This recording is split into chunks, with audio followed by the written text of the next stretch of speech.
Apa beda Salafi dengan Wahabi? Salafi dan Wahabi itu gak ada bedanya. Mereka awalnya memang pakai nama Wahabi dan bangga dengan nama Wahabi.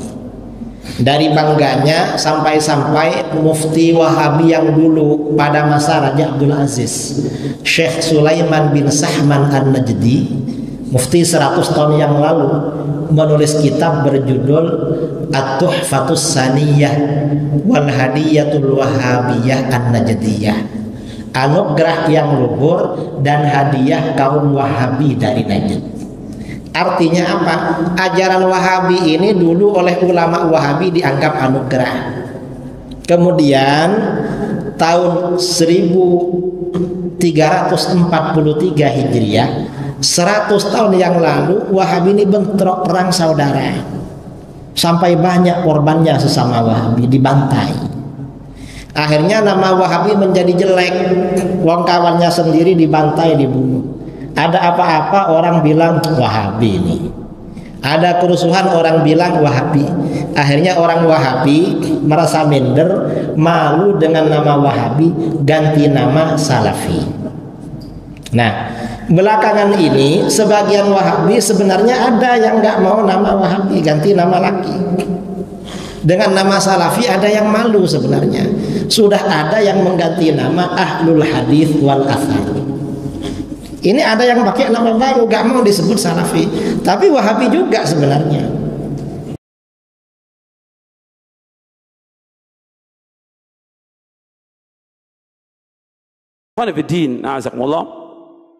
Hari ini kita akan mengkaji tentang prinsip aswaja.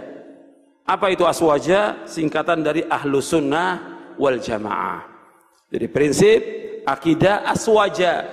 Banyak orang mengatakan aswaja itu Ahlus Sunnah wal Jamaah, tapi nggak paham apa sih itu Ahlus Sunnah wal Jamaah. Apa sih akidah aswaja itu? Nggak tahu. Pemahamannya gimana? Nggak tahu. Kalau pemahaman nggak tahu, keyakinan juga tidak tahu, ya bagaimana dia mengamalkan? Bagaimana dia mendakwahkan? Maka yang pokok pertama kali yang harus kita kaji tentang akidah. Akidah ini prinsip. Sebab sempurna dan tidaknya amal kita tergantung dari akidah kita, benar atau tidak. Diterima dan tidaknya amal kita tergantung dari akidah kita, benar atau tidak. Maka kita harus terus mengkaji tentang akidah Ahlus Sunnah wal Jamaah ini.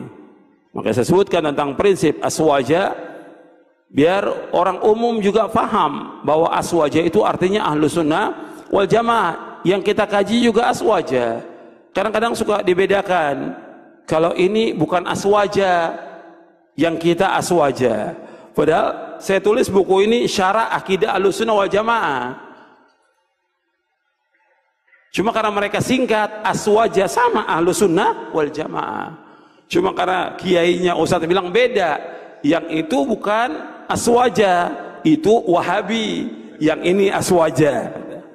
Jadi gimana untuk menjelaskan? Ya udah tulis aja judulnya prinsip akidah aswaja, supaya mereka paham bahwa pada hakikatnya dakwah salaf adalah dakwah Ahlussunnah wal Jamaah yang disingkat dengan aswaja di Indonesia ini.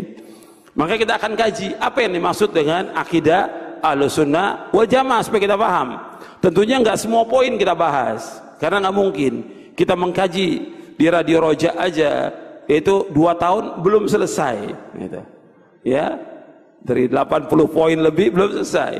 Apalagi ini waktu cuma dikasih 3 jam sampai zuhur, nggak mungkin. Tapi insya Allah manfaat. Setiap kajian sedikit aja, kalau yang dikaji itu ilmu manfaat. Dan kita mensyukuri. Sedikit yang diberikan kita syukuri. Kata Nabi SAW dalam hadis yang diriwayatkan oleh Imam Ahmad dalam musnadnya, "Man lam yashkuril qalil, lam yashkuril kathir. Wa man lam yashkurin nasa lam yashkurillah." Kata Nabi, barang siapa yang tidak bersyukur dengan yang sedikit, nggak akan bersyukur dengan yang banyak.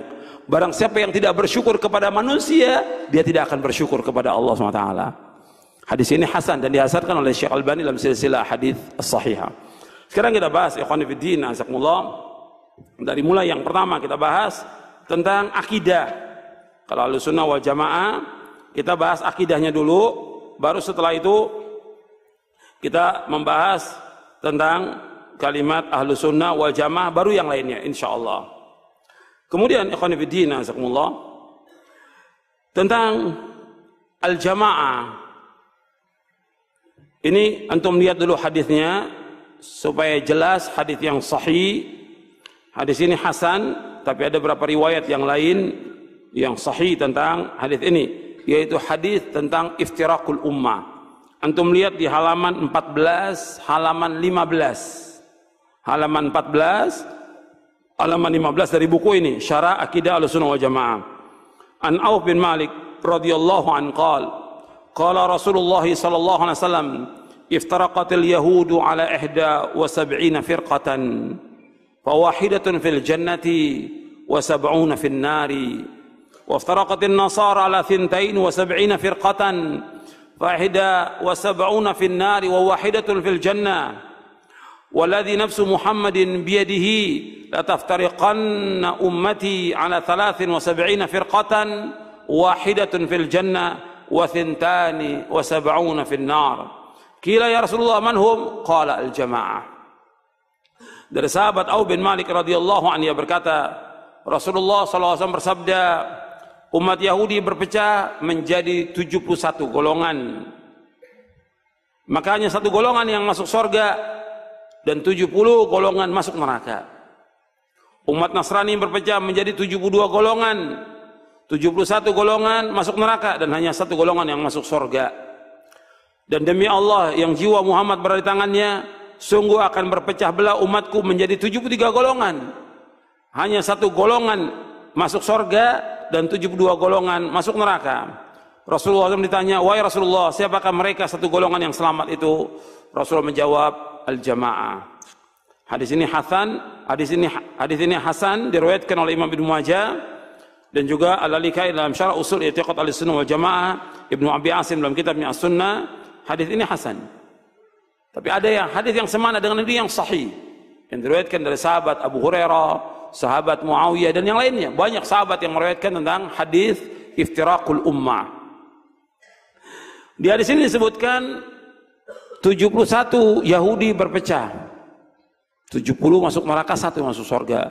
Satu yang masuk surga yang mengikuti Nabi Musa alaihi salatu wassalam, yang beriman kepada Allah dan beriman kepada Nabi Musa alaihi salatu wassalam. Kemudian Nasrani berpecah 72 golongan, 71 masuk neraka, satu 71 masuk neraka, satu yang masuk surga, yang beriman kepada Allah dan beriman kepada Nabi Isa alaihi salatu wassalam sebagai nabi dan rasul, bukan sebagai Tuhan, yang dia mengikuti Nabi Musa, mengikuti Nabi Isa alaihi wasallam. Kemudian dan juga mengikuti syariat yang dibawa oleh Nabi Isa alaihi wasallam. Dan umat Islam berpecah menjadi 73 golongan. 72 masuk neraka, satu yang masuk surga. Anda perhatikan di sini. Setelah diutus Nabi Muhammad sallallahu alaihi wasallam, Yahudi, Nasrani, mereka harus masuk ke dalam agama Islam. Setelah diutus Nabi Muhammad SAW, semua syariat mereka dihapus dengan syariat Nabi Muhammad SAW. Dan Allah SWT mengutus Nabi Muhammad sebagai khatamul anbiya wal mursalin, penutup para nabi, penutup para rasul. Makanya mereka wajib mengimani Nabi Muhammad sallallahu alaihi wasallam, dan Nabi mengajak mereka untuk beriman kepada beliau. Nabi mengajak ahlul kitab Yahudi dan Nasrani untuk masuk ke dalam agama Islam. Ini menunjukkan bahwa agama Islam satu-satunya agama yang hak, agama yang benar, agama yang diridhai oleh Allah. Dan umat Yahudi atau Nasrani setelah diutus Nabi Muhammad SAW, mereka harus masuk ke dalam agama Islam. Kalau mereka tidak masuk ke dalam agama Islam, mereka pasti menjadi penghuni neraka. Jadi kalau Yahudi dan Nasrani mereka tidak masuk ke dalam agama Islam setelah diutus Nabi Muhammad SAW, maka mereka pasti menjadi penghuni neraka. Dasarnya apa? Yang pertama ayat Allah berfirman, innal ladzina kafaru min ahlil kitab wal musyrikina fi nari jahannam khalidina fiha ulaika hum syarrul bariyah. Sesungguhnya orang-orang kafir dari ahlul kitab. Ahlul kitab siapa? Ahlul kitab siapa? Yahudi dan Nasrani. Dan orang-orang musyrikin, tempat tinggal mereka di neraka jahanam. Mereka kekal di dalamnya selama-lamanya, dan mereka sejelek-jelek makhluk di muka bumi ini. Dan berapa ayat lagi yang lain. Kemudian jika Nabi bersabda SAW, ada di sini di footnote, saya bawakan di halaman 15. Nabi bersabda SAW, "Walladzi nafsu Muhammadin biyadihi la yasma'u bi ahadun min hadhil ummati yahudiyyun aw nasraniyun thumma yamut wa lam yu'min billadzi ursiltu bihi illa kana min ashabin nar." Demi Allah yang diri Muhammad di tangannya, tidaklah mendengar aku diutus siapa saja, apakah dia Yahudi atau dia Nasrani, kemudian dia tidak beriman dengan apa yang aku bawa, maka dia pasti menjadi penghuni neraka, pasti. Hadis sahih diriwayatkan oleh Imam Muslim. Makanya setelah diutus Nabi Muhammad, semua harus masuk ke dalam agama Islam. Kemudian umat Islam, kata Nabi SAW, berpecah menjadi 73 golongan umat Islam ini. 72 masuk neraka dan 1 yang masuk surga. Anda perhatikan di sini, menunjukkan bahwa berpecahnya umat Islam lebih banyak daripada umat Yahudi dan Nasrani. Yang kedua, bahwa orang berpecah itu bukan semakin sedikit, semakin banyak orang berpecah. Jadi jalan kepada perpecahan, kesesatan itu banyak, sedangkan jalan selamat cuma 1. Kemudian jalan selamat yang hanya 1 ini Nabi sebutkan, yaitu al-jamaah. Jalan selamat yang 1 ini Nabi sebutkan, yaitu al-jamaah. Dijelaskan dalam hadis yang lain, untuk melihat sesudahnya, Nabi menyebutkan kulluhum finnar illa millatan wahidatan ma ana alaihi wa ashabi. Semuanya masuk neraka kecuali 1, yaitu orang yang mengikuti aku dan para sahabatku. Artinya orang yang aku dan para sahabatku berjalan di atasnya. Hadis ini hasan diriwayatkan oleh Imam Tirmidzi dan Hakim dari sahabat Abdullah bin Amr radhiyallahu anhuma. Jadi ikhwan fillah, azakumullah, bahwa umat Islam, kata Nabi SAW, berpecah menjadi 73 golongan. 72 masuk neraka, 1 yang masuk surga. 72 masuk neraka nggak kekal. Selama mereka masih ada iman dalam hatinya, nggak kekal dalam neraka. 1 yang masuk surga, yaitu yang mengikuti Rasulullah SAW dan para sahabatnya. Maka ini yang wajib kita ikut. Rasul menyebutkan demikian, dan riwayatnya sahih. Riwayatnya sahih, ada tentang iftiraqul ummah. Kemudian ikhwan fillah, azakumullah, makanya kita harus mengkaji dan mempelajari tentang akidah ini, akidah yang selamat ini. Bapak Nabi menyebutkan 1 yang selamat, itu al-jamaah, yaitu orang-orang yang mengikuti aku dan para sahabatku. Karena memang jalan selamat hanya 1, bukan 2, bukan 3, 1 aja. Yang lain semuanya membawa pada perpecahan. Ketika Nabi menyebutkan ayat dalam surah Al-An'am, surah yang ke-6, ayat 153, wa anna hadha sirati mustaqiman fattabi'uhu wa la tattabi'us subula fatafarraqa bikum an sabili dzalikum wasaqum bihi la'allakum tattaqun.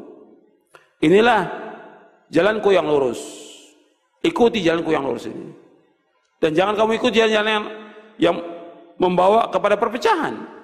Jangan ikuti jalan-jalan yang banyak itu, yang beraikan kamu jalan Allah. Demikianlah Allah wasiatkan kepada kamu agar kamu bertakwa kepada Allah Subhanahu wa taala. Jadi ikhwan fillah, jazakumullah, jalan menuju selamat itu hanya 1, bukan 2. Makanya dijelaskan oleh Abdullah bin Mas'ud radhiyallahu an, ketika Nabi menjelaskan ayat ini, Nabi menggaris 1 garis yang panjang. Kemudian di kanan kiri jalan garis itu Nabi kasih garis yang pendek. Kata Nabi SAW, ketika Nabi menyebutkan 1 garis yang panjang, wa anna hadha sirati mustaqima. Kemudian garis yang pendek ini, kata Nabi, ma min sabilin illa wa alaihi syaitanun yad'u ilaihi. Tidak ada sebenarnya dari jalan-jalan ini melainkan syaitan yang mengajak kepadanya. Artinya Nabi melarang kita mengikuti jalan yang pendek itu. Jalan ini apa? Yaitu aliran. golongan, pemahaman, dan yang lainnya yang menyesatkan manusia dari jalan Allah. Jadi satu yang selamat. Makanya ikhwan fillah, azakumullah, kita wajib mengikuti yang satu ini agar kita selamat. Kita ingin selamat dunia dan akhirat, dan kita semua ingin masuk surga. Maka wajib mengikuti jalan ini, mengikuti pemahaman ini supaya kita selamat dunia dan akhirat.